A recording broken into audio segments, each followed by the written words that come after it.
You know, public education for a number of nation states in the world is a problem right now. The reason being that there are various reasons leaders can advance for not having public education. But if we should go back in time, we would recognize that Forbes Burnham took seriously this whole concept of public education. There are examples that I will be discussing today with Mr. Aubrey Norton, a member of the Central Executive of the party, and he is well aware as to the programs that were introduced to facilitate public education in this country. We know that we're a young nation, and public education played an integral part in almost everything that was done to advance the welfare of the people of this country, from independence and even before independence up to now. I want to say to you viewers that before we get into this program, I want to express sincere condolences to the relatives and families of all those persons that have died from COVID-19. And additionally, I've been told that a comrade of ours, along with another individual, died at Buckhall in an accident, a truck accident. I think he's the son-in-law of Mr. Ivor Allen. His name is Nigel Headley. And we wish to send out sincere condolences to the family on his passing. Let us look at what are the issues, because as you would know, governments are successful when they create institutions to address issues that serve to facilitate the improvement in the lives of its people. Aubrey, today I want you to first of all address this whole concept of public education. Well, first of all, thanks for having me, and a good morning to your viewing audience. The first thing I think we need to do is to clearly define public education. As I understand public education, in essence what it means is education that is paid for by taxpayers' money for members of the public. That can operate at two levels. You can have the formal education system, and you can have the informal education system, though the tendency is to focus on the formal education system. To understand where we are in public education, one has to recognize that when Burnham came to power, there were very few secondary schools. There were primary schools, but again, not adequate. And Burnham inherited a situation where primary education was free, but a lot of persons were still experiencing problems as it relates to secondary and other forms of education. In my own case, I remember going to Mackenzie High School, and my father always talking about the pressures of finding $26. And I think it is etched in my memory because I heard it so regularly. But there were a lot of people at the time who couldn't afford $26, and so they were deprived of education. I know, in the formal sense. Yeah, I know of a number of people who did not have the resources to go to Mackenzie High School at the time, and among a top few, they were those who got what was called the Denver Scholarship, the Demarara Bauxite Company Scholarship. But that demanded that one of your parents was working at Denver. And so the question of access to public education has always been an issue. Forbes Burnham clearly believed that education should not be a privilege, that education had to be a right. And if you go through his speeches and his utterances, you will recognize that from the beginning he advocated for access to education by all Guyanese. That is a concept that he adumbrated very early when he was even education minister in the PPP government. Yeah. Yes, it is true that he advocated it since he was the minister in the first 1953 Correct. Yeah. government. But he took it further.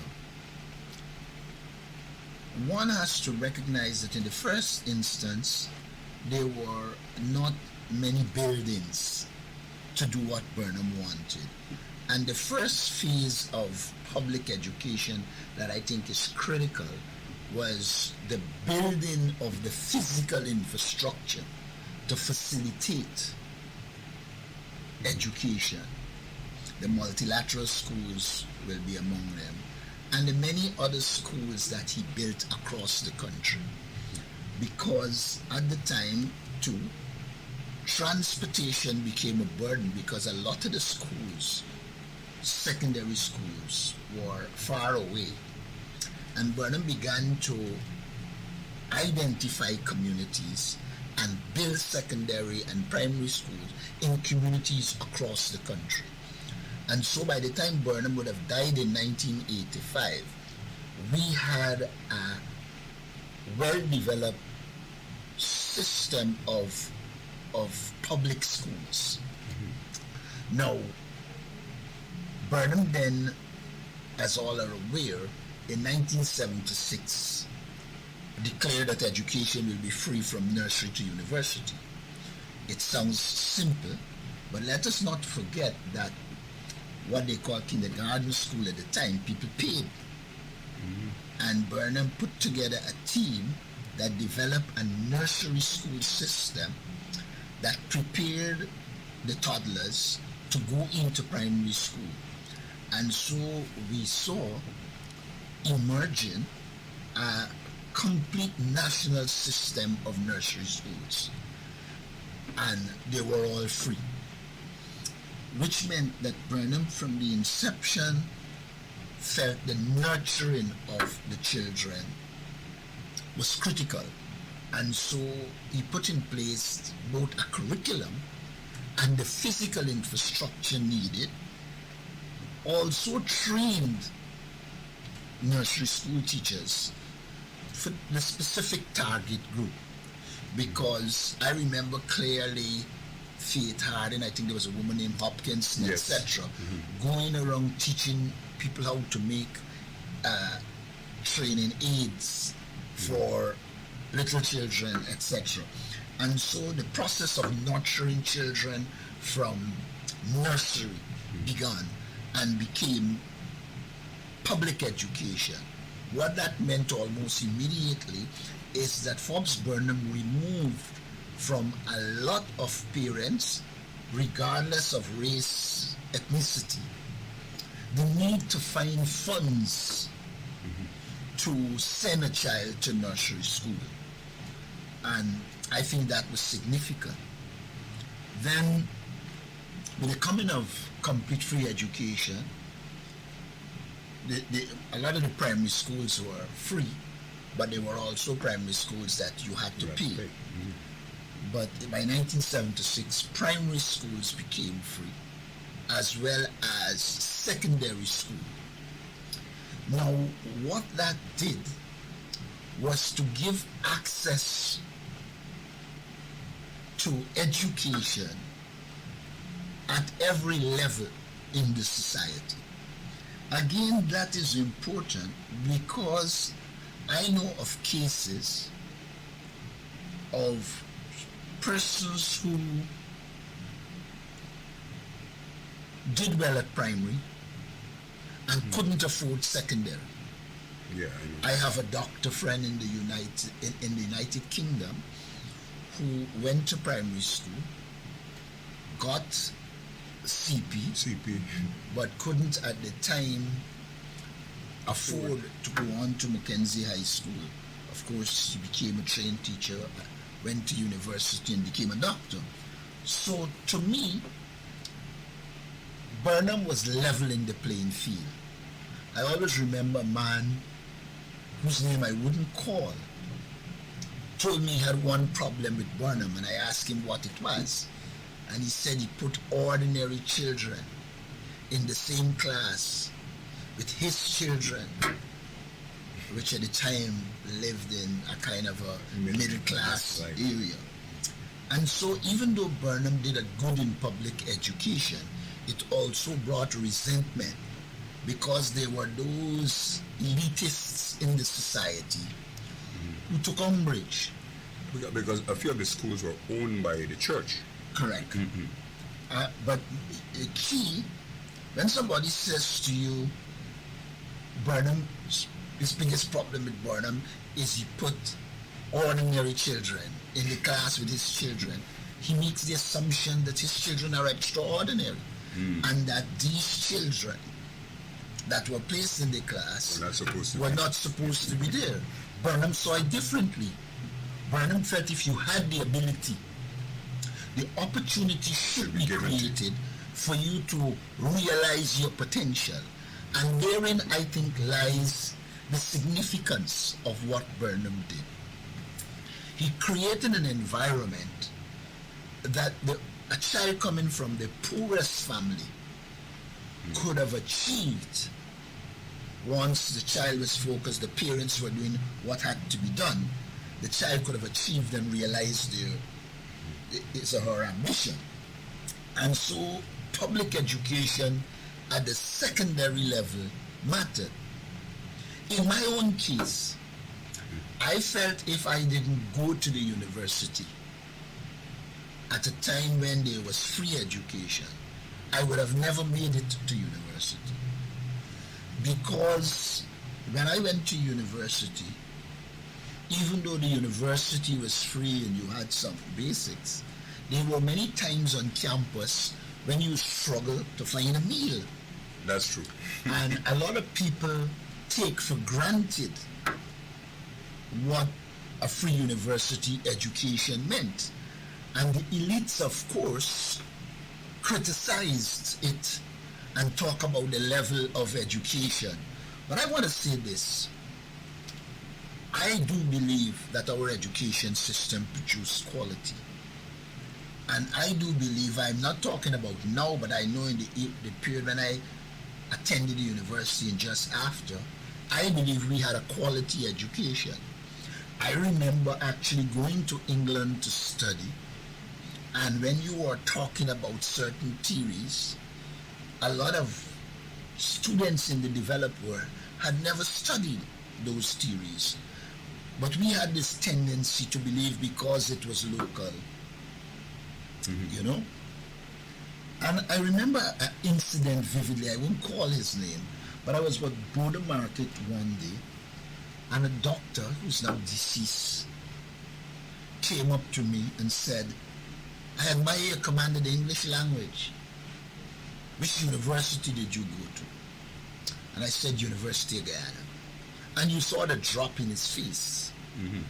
Because in his opinion, you had to have some British training to be like that. And so I believe that the public education that Burnham gave also instilled a confidence in people.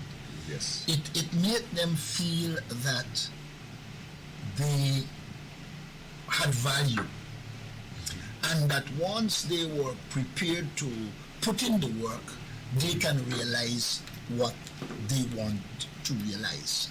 And so Burnham's push in the direction of public education for me was extremely good and important. Of course, it had its downside. There were those who felt that it was too costly. But Burnham used to ask the question, used to ask them if they think education is costly, let them try ignorance. You know? So for Burnham, education was not so much a cost, it was an investment in people. And many of the societies that developed because of the human resource, the development of the human resource. of course, Guyana lost a lot of its talent to the developed world. In fact, when you're in the diaspora now, you're in a position where you can meet a lot of people that gain access to that education and did extremely well, and some of them are now contributing to Guyana. But I have no doubt that there was need for public education, and public education has contributed to the emancipation of many, of all ethnic groups. And I make this point because in the absence of public education, there are inequalities. And even with public education, there are inequalities because there's really no equality among non-equals.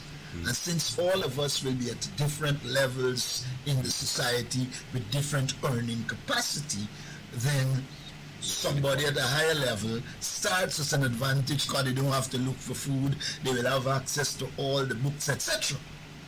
And government as far as producing textbooks for children to be able to use, clearly that was determined by his concern for the ordinary man, by the fact that he would have grown up in Kiti and would have seen the struggles of many, and therefore recognize that yes, you can give access to education, but if you don't have the tools like the books, the equipment in the lab, then you are for the disadvantage. And so Burnham took measures that reduce the disadvantage and actually improve the chances considerably of the children of poor people excelling in education. I want to make an intervention here and to tell our viewers that this is Education Month, and the topic we are discussing today is Forbes Burnham and public education. What has just been outlined by Mr. Norton there is a clear indication that Forbes Burnham, with his public education policy in the formal sense, has revolutionized education in this country. Or could I put it another way? Education in Guyana was revolutionized by Forbes Burnham. That is the formal education system. Aubrey, I want to, in the area of public education, there are issues or specific issues that come to the fore that would require specific aspects of public education, that is information that could facilitate knowledge by the population. Let me give you an example. For example, like I said in my earlier statement, nations are strengthened and are successful as a result of the institutions they create. Forbes Burnham has created an institution that is benefiting all Guyanese that have been in the field of work. I'm speaking about like the NIS, the National Insurance Scheme, is an institution that has been created for Guyanese. Now, the introduction of that particular institution created some disparities and difficulties for his government, and particularly from the PPP, because at one time Dr. Jagan described the NIS as new ideas to steal. And the other thing is, he put it another way, he said it was SIN, not NIS, SIN, sin. Now we have lived to see that the NIS has made a significant contribution to the lives of persons who have worked in this country. That is one example I would like you to focus on and to see what that has done. And the other one I want you to look at, and I'm raising these issues because very soon I will be going into the area where public education is needed on specific issues like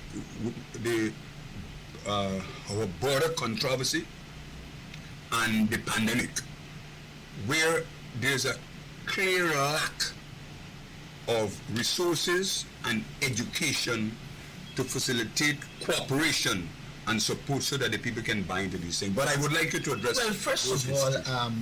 I did say in the beginning that there's formal and informal. Yes, I wanted to complete the formal before I go to the informal, but that you raise it and you're in charge of the program, I will go there. Now, it is true that Burnham set up the National Insurance Scheme. It is also true that as part of the PPP's opposition to Burnham, they demonized the National Insurance Scheme. But Burnham stuck to the task, and Burnham used public education to educate people on the importance of the National Insurance Scheme.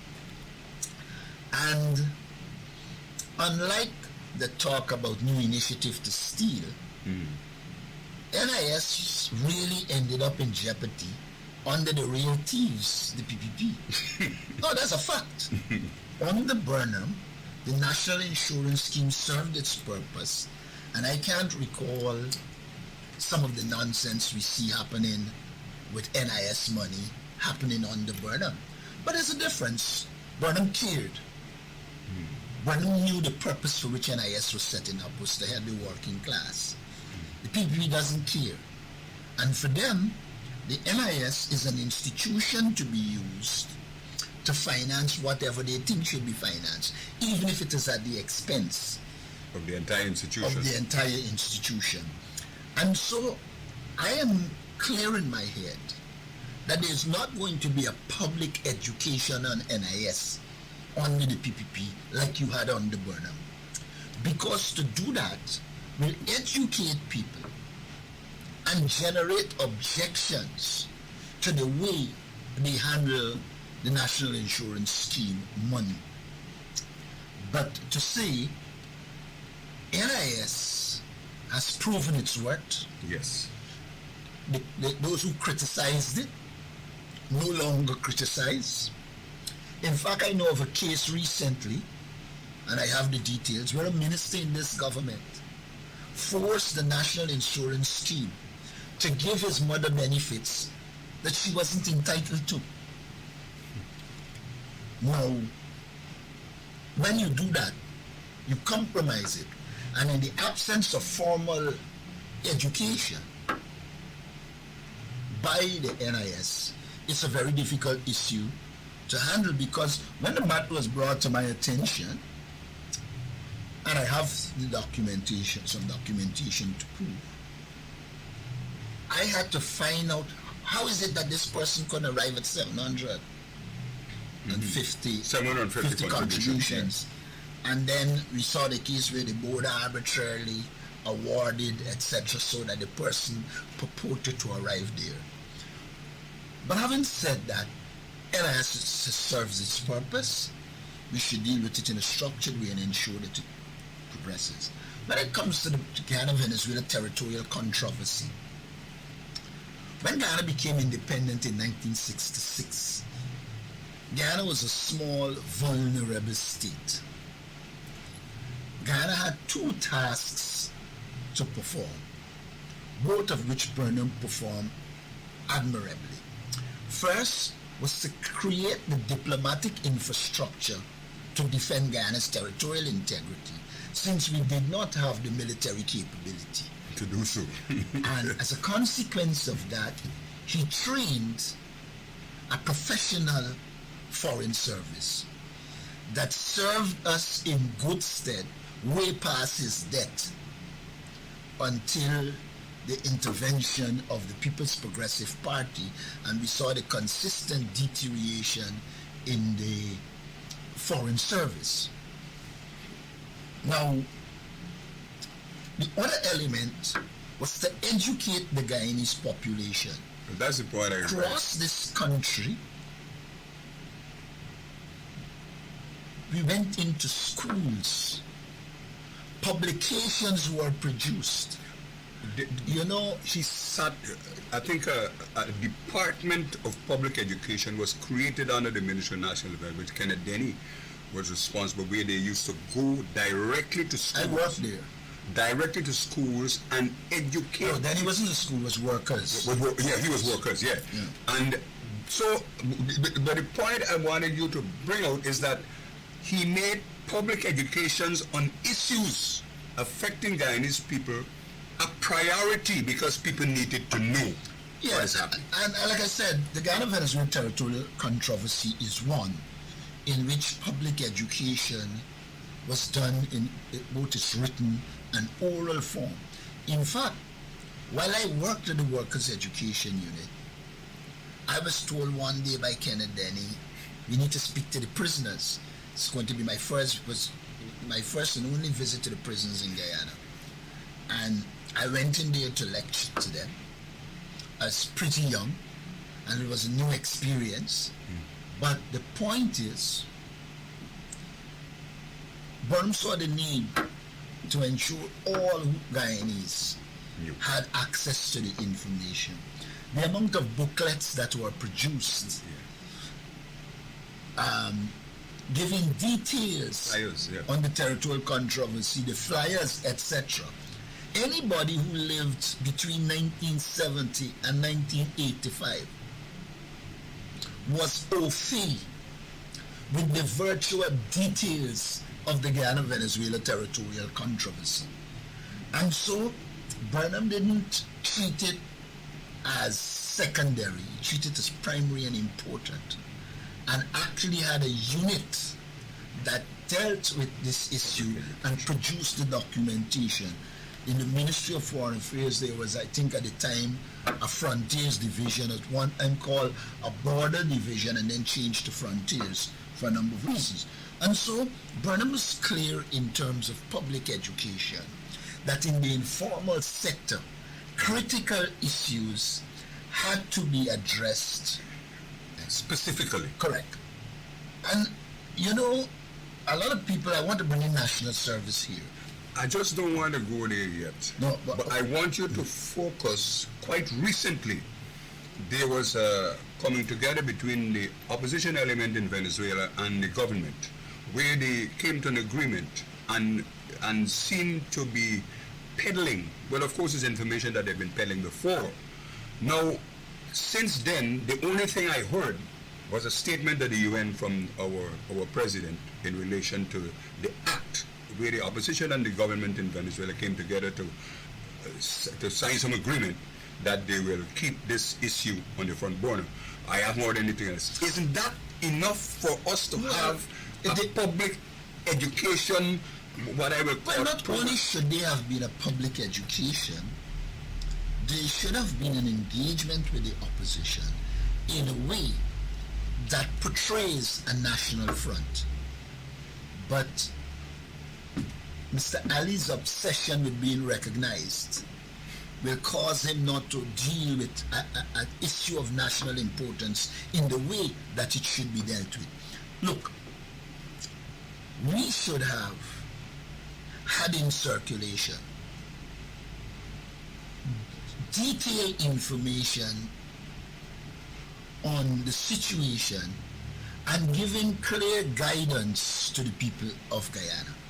In fact, we should have been explaining why the government and opposition in Venezuela would have come together on this issue. Correct. And mind you, all of this is occurring at a time when there are increasing numbers of Venezuelans coming to Guyana. Living in Guyana. And therefore, those Venezuelans should be bombarded with information that are factual about their country's false claim to Essequibo.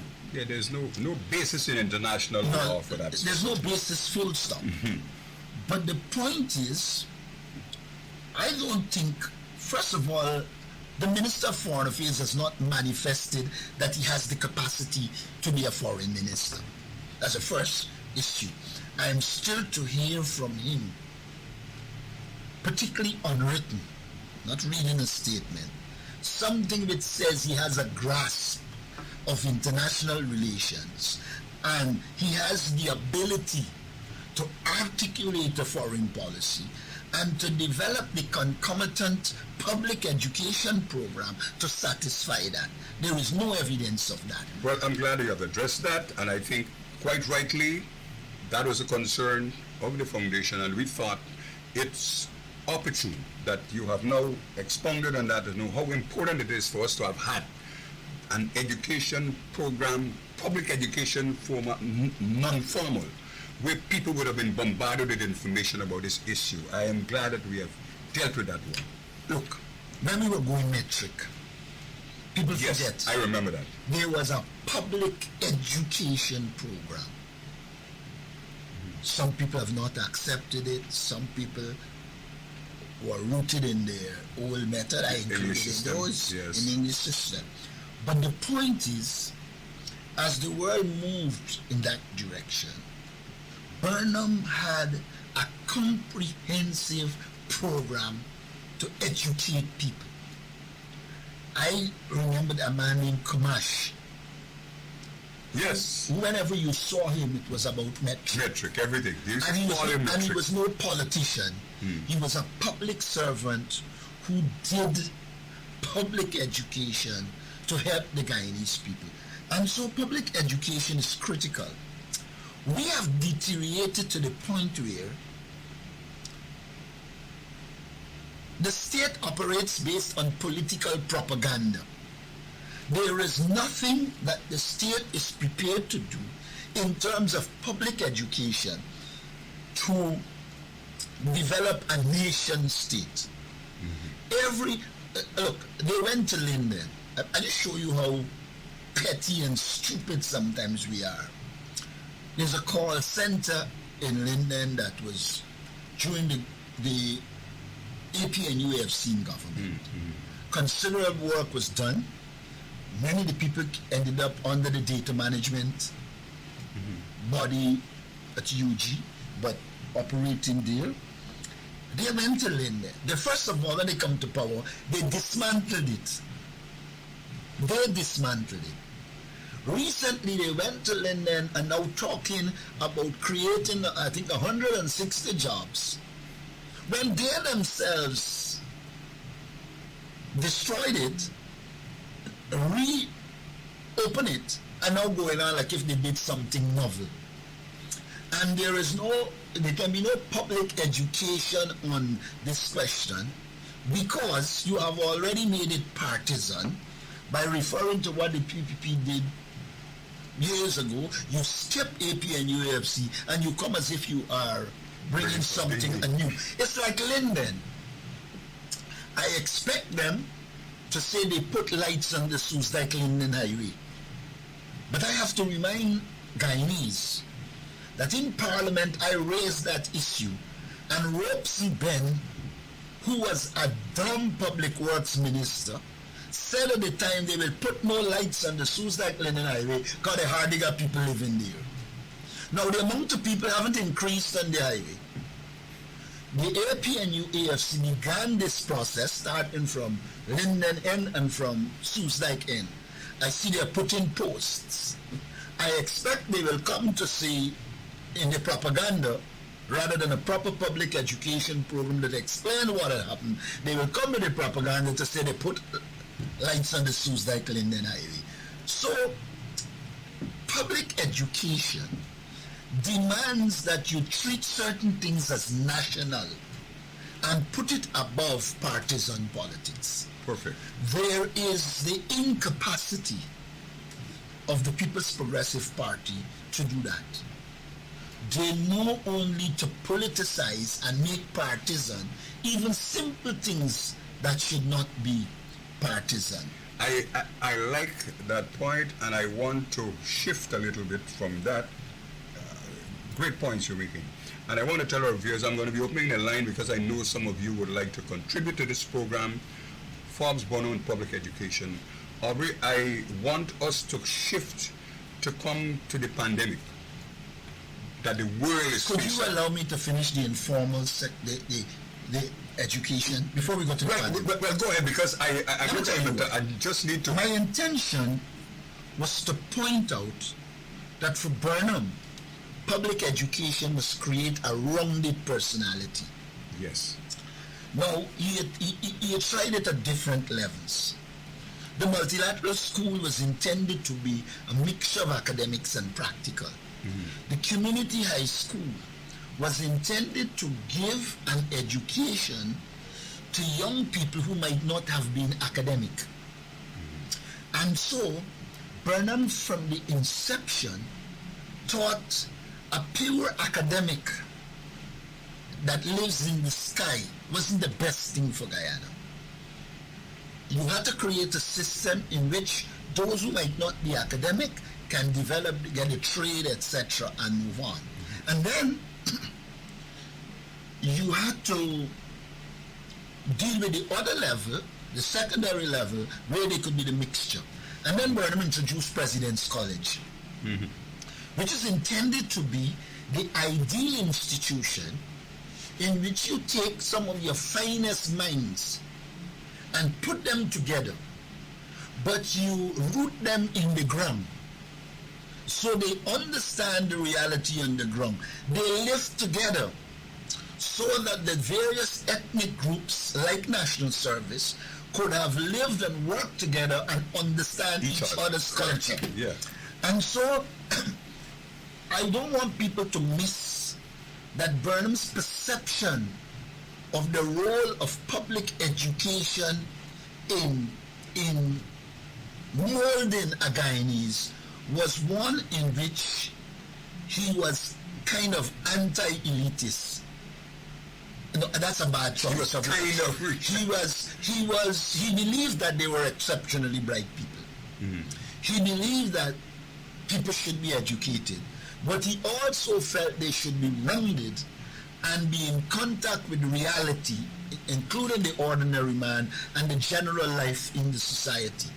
And so Burnham's perception of President's College, which the PPP started to dismantle because I don't think they can appreciate the development of a rounded, fine intellectual that is rooted on the ground.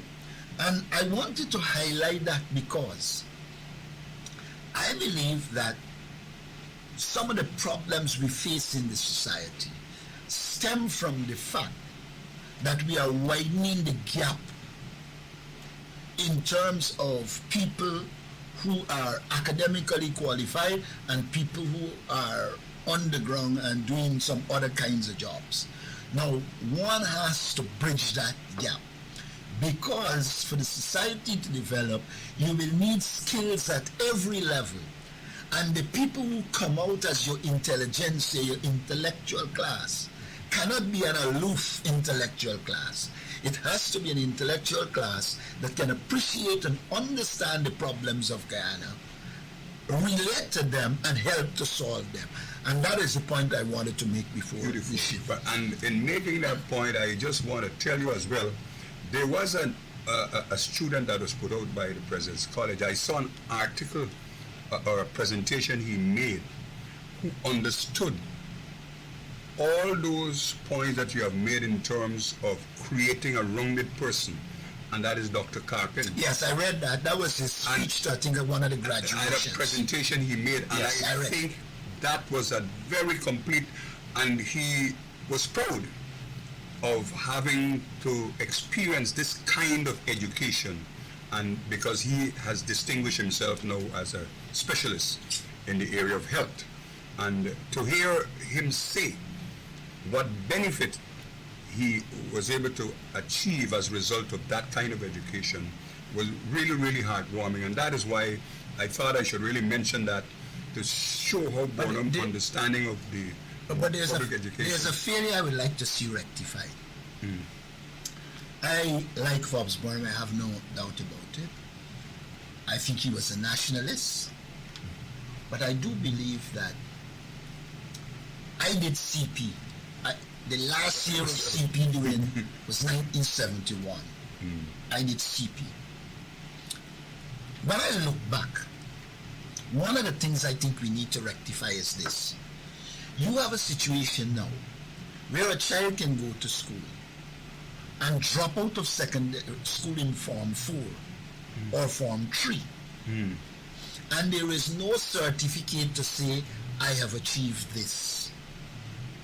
The next point I want to make, since they are late starters, you can have a child in Form 1, 2, and 3, and sometimes way up to doing CXC, and then they start to excel.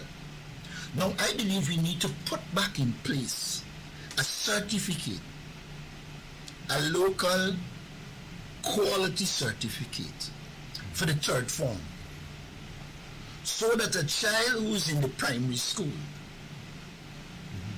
or a child who is in the school system generally and might drop out, say to fourth form, fifth form, they can have a certificate that says this is my level of achievement, and it permits them to move on and build on it whenever they catch themselves, because some of us, it's our own fault. Yeah, we catch ourselves. Now, we have a system, unfortunately, which doesn't do that. You either get 5 CXC with math and English, or you did. Yeah, okay. Now, one of the reasons while I was presidential advisor, I had argued for and put in place a night school, was because I recognized there are thousands of Guyanese children who went to secondary school, didn't have math and English, and 5 CXC, but there was really no mechanism for them to go back to school and achieve what they want to achieve. And so we need to put in place, apart from the exams, a post-secondary school education system that allows these late starters and those people who probably didn't do well at CXC because they were at least they didn't focus in, etc., to be able to get back into the education system and achieve. And I am one who will advocate it for another system side our education system to cater for those persons. So you might capture those correct and teenage girls who get pregnant and so on. Among other things. Yeah. But the point is, the system, in my opinion, does a disservice to those late starters, and we should have a mechanism to focus on them. I want to tell our viewers that the lines are now open. You can call, but I'll see our time is going. But I really would like us to talk about public education and its need in relation to the pandemic. The pandemic has lashed out at all the countries of the world. And like I said, the Forbes Burnham had a special unit focusing specifically on public education. With this pandemic, there is what can be described as a resistance by a large section of the population in relation to taking of this vaccine. The vaccine, yes, it is important. I am pro-vaccine, like many other people in this country, but do you think there is a view out there that enough public resources, kind of financial resource and program has not been developed to address this question of public education as far as the pandemic is concerned? First of all, the government's entire approach to the pandemic is disastrous. Now, if you're going to handle anything like a pandemic, you have to make science the basis, not politics. The first error is science is not the base. They start by saying, while the AP and UFC government, it was not true, and then when you come to government, you try to say it's true. So you create a credibility crisis. The second thing. Morning on here, sir. Good morning, sir. Morning, Mr. Abinati. Good morning. Abinati is a man I've been for a long time to be the head of the PNC charter. I don't know why they don't put you in that position, because you are the fittest person for that position. Secondly, that pandemic thing is not real, because Mr. Everything in the whole world get this thing, but 14 countries in the world don't have COVID because they're not indebted to the World Bank. They don't have no link to the United Nations, and they're not a member of NATO. So they don't have it. So thank you very much for listening to me. Yeah, thanks for calling. Yeah. Yeah, but thanks a lot. I was saying, essentially, The entire handling of the pandemic has been bad. Mm-hmm. You shift away from a scientific approach. First thing that is wrong. Secondly, you made business interests paramount. Even in handling the lockdown and the curfew, you had businesses that were allowed to do what they like. And so it sent a message that you weren't serious about the pandemic. Because some areas it is enforceable and some areas it isn't. So you yourself created confusion about the pandemic. As it relates to business, when you look at the so-called public education, you will see it is aimed at putting money in certain people's pockets. It is not a comprehensive education program that gives people why they should be vaccinated. Well, that's the exactly effects of not being vaccinated, discuss the effects of vaccination. There isn't a program that explains the types of vaccinations and its efficacy and so on. and recommend to people. There seems to be no organized program to decide who should be exempted from vaccination, because there are categories of people that will have to be exempted. And I give you how simple, how important public education is. I got my vaccination in the United States. I came home and I was invited to a eating place. And I went. And I produced my vaccination. COVID, man, big it up, COVID-19, man. No, it got to be a blue card. Because you haven't educated people to say, correct. Look, there are going to be people who vaccinate overseas in different countries. The blue card is clearly Guyana owned. But if you're talking about a system that allows people to go in, etc., then you have to educate people. There is no education to do that. I don't think they have educated the guards, the police, except saying if you ain't got a car, don't go in. So what do you expect? You expect a man who you put as a security to operate in a pandemic in a particular way without educating them on how they should operate. Then you talk about bringing in the police. Let's assume school reopens properly, because they made a mess of that. I don't know how you will attempt to reopen schools when you were saying sanitation is important, but you haven't critically addressed the critical problem of sanitation in schools. There are schools without water, toilets without water, etc. So you're not talking about a government that sits down and thinks through things. This is a transactionalist government. Whatever money can be made on will go ahead. But the hard work of sitting down and formulating proper policies and programs, they don't do that. And public education suffers because of their approach. Well, I'm saying that the reason I think that the public education is so important, and I'm hopeful that this government will post haste rush and really create a unit that starts this public education program, because it will end up being catastrophic because of the amount of people that are dying every day, 4 or 5 every day. Their approach to public relations is big billboard which they pay a couple $100,000 for, and some of the cronies make money on it. They got a television or a radio station they're going to get a couple stupid ads. But there is not a proper public education program to deal with COVID.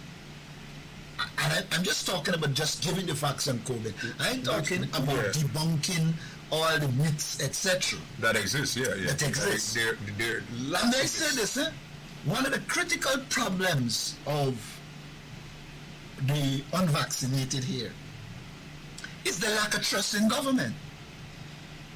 There are a lot of people who don't believe that whoever Sputnik come are genuine. And when you talk to them, and the government has no mechanism to suggest, hey, it is genuine, these are the reasons why it is genuine. And so, the government by its very approach is Education. anti-solving the pandemic problems. Because the things they do reinforce the negativities rather than create an environment in which people feel comfortable and can move forward and be vaccinated. I don't know, as Strange like you said, people are hesitant, the distrust still remain, because I heard a guy only said last week, he was questioning whether the president and his wife and his family and all these ministers got vaccine. But people begin to ask those things because they haven't shown that to the public. And all these things create an inhibition towards people going to the and so important. Now, I just want to say, having looked at what Forbes Burnham did for specific issues in relation to public education, this failure seemed to be taking us down a path of darkness. And I am advocating on this program, hopefully, that the government will let good sense prevail and launch with some degree of rapidity a public education that can address all these concerns that you have raised, because but people that are is still impossible. Let me tell you why. No, let me tell you why it's impossible. If Guyana was a country in which standards were upheld, the health minister would have resigned. And if he didn't resign, the government would have fired him, because he has proven to be incompetent. He has proven that he doesn't have a clue as to what should be done. Now, if the man at the helm of COVID-19 is in confusion, very early made a statement nobody would be forced to take the vaccine. Then later, you force them to take the vaccine, and in the same breath, you say you don't force them. I mean, the chap is a disaster. There is no attempt to deal with the issue in a comprehensive way, and I doubt Frank Anthony could. He has not shown the capacity to analyze issues, identify the problems, look at the solutions, and in looking at the solutions, look at the pitfall of all the solutions, choose your solution, and then put mechanism in place to deal with the pitfalls of your solution. I do not think he can think in a methodological way that permits him to deal with the issues. And since he's in a transactionalist party, in which what matter is business transaction, public education will have no place.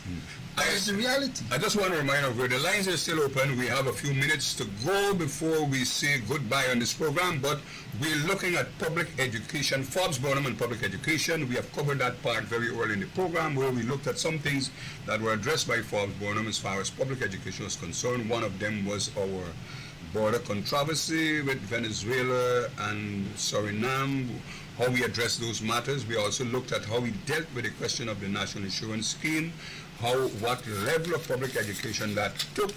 And again, we did not really discuss that in detail, but of course, he had specific program addressing the question of the Guyana National Service.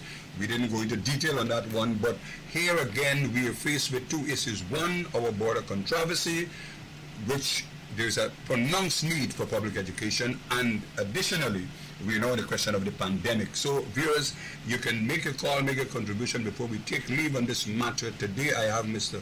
Aubrey Norton, member of the Central Executive of the party, that is looking historically at Forbes Burnham and his policies on public education.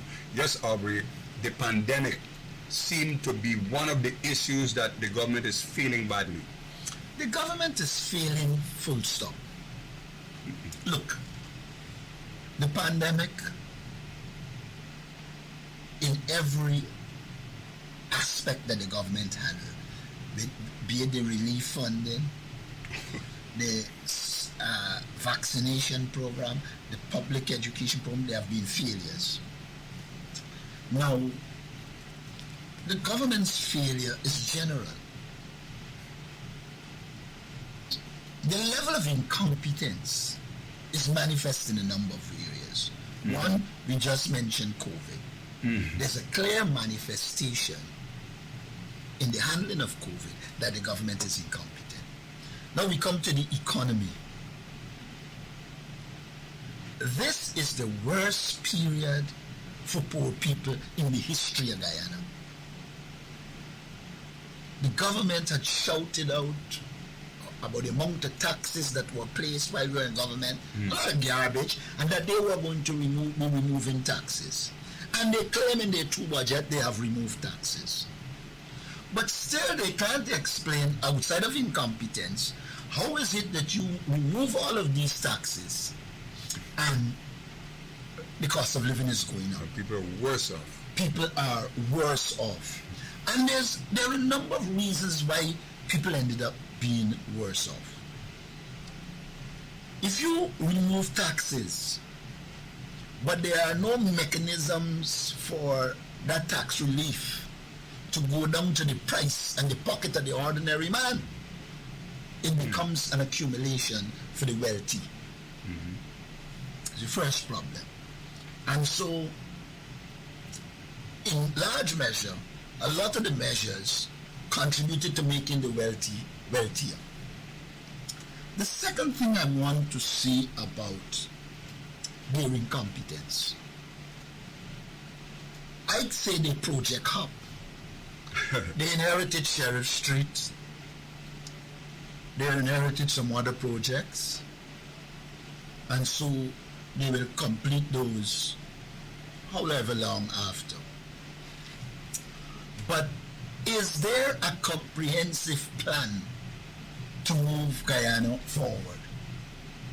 At the level of infrastructure, are they doing infrastructure in such a way that it will open new lands, create new opportunities? The answer is no.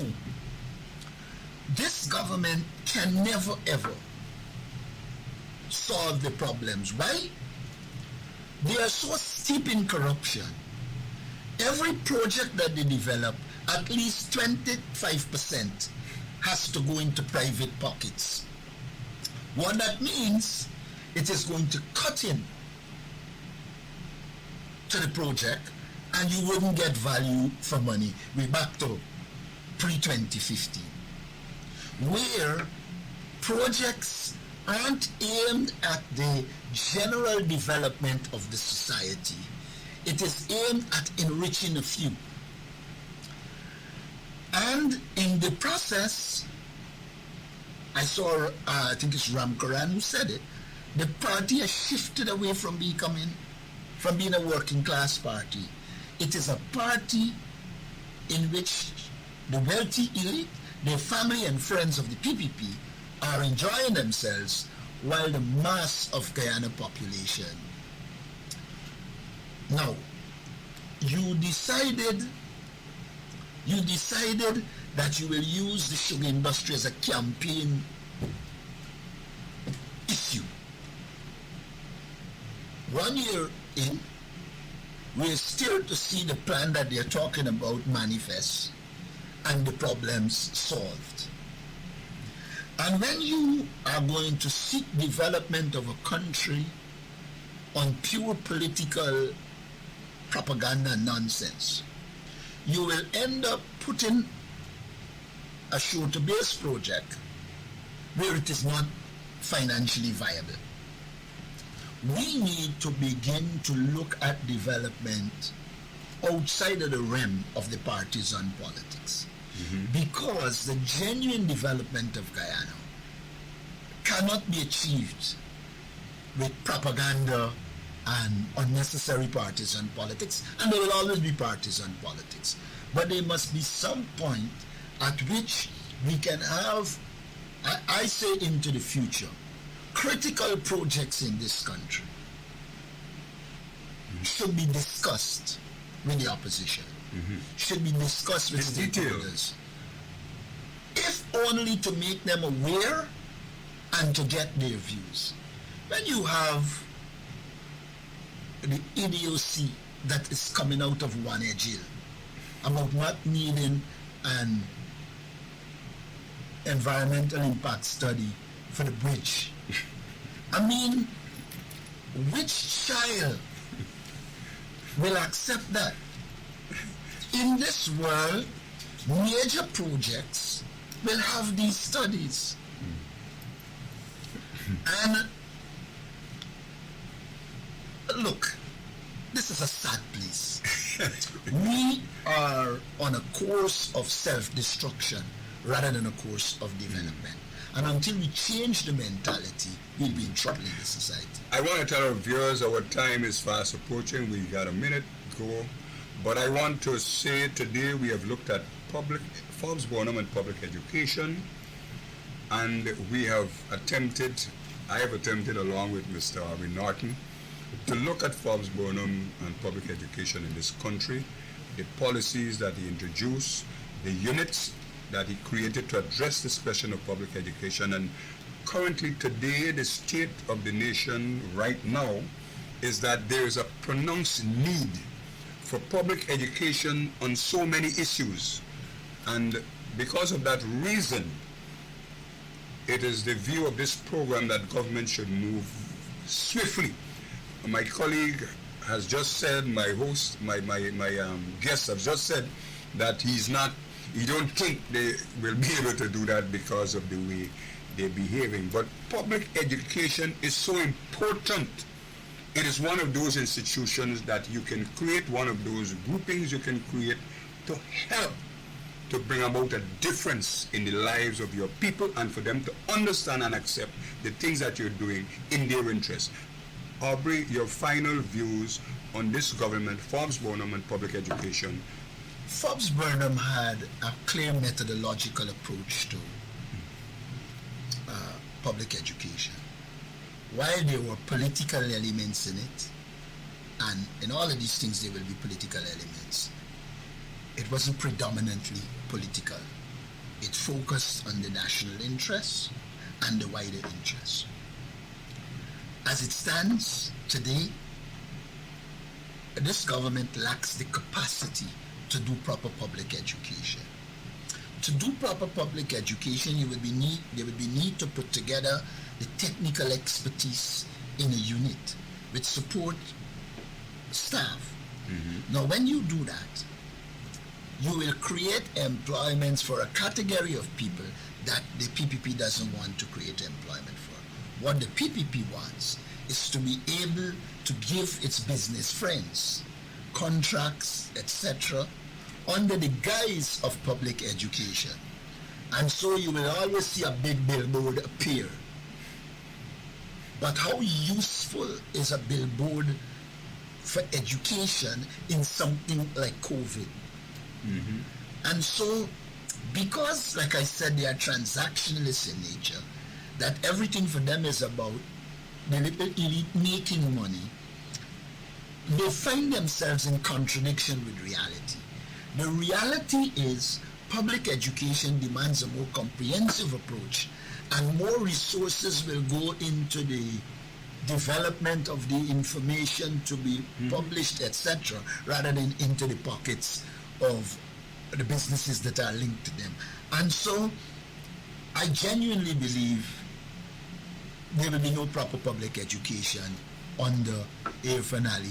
And if one judged from his performance at the United Nations, one would recognize that at that level there is need for education. No, seriously. I thought it was the greatest embarrassment ever. As a young man, in 1985, I was Guyana rep to the United Nations. And young people from every country addressed the United Nations. I cannot remember one young person who addressed the United Nations was that ridiculous and dismal. And however, I want it to be noted that it was dismal on reparation, which is critical to us. And so, notwithstanding all of the nonsense that he said and did, we must now hold him accountable and ensure that in Guyana, the African Guyanese community benefit, the indigenous community, etc. But more importantly, they voted against a motion on ancestral lands in Guyana, but had the audacity to go to the UN to suggest that they do things in support of African Guyanese. We have to hold him accountable. And though he couldn't say reparation or reparative justice, we want it. I thank you very much, Mr. Norton. I want to tell our viewers, thank you for having me in your living rooms today. We had an interesting program today, Forbes Burnham and Public Education. I will be back with you again the fourth Sunday in the month of October when the Forbes Burnham Foundation brings to you another program called The State of the Nation. I want to say thank you from today until the next fourth Sunday. My name is Clayton Hines.